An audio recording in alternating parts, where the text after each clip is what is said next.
Παναγιώ μου. Πρέπει να σώσουμε το γάμο τους.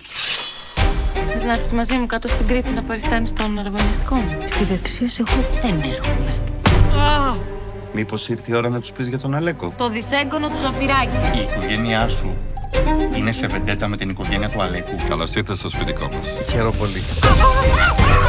Μας έχει δαγκώσει φίδι, λέμε! Τον ευρύτσες τούτο να το βλώ. Στην Κρυμαία, Τάκη, όλα θα πάνε καλά.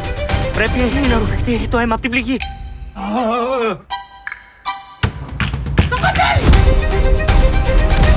Έχει βάλει στο μάτι ένα ξένο γυμναστή και θέλει να με τραβολογάει στα γυμναστήρια πρωί-πρωί. Θα πεθάνω, ρε! Let's go!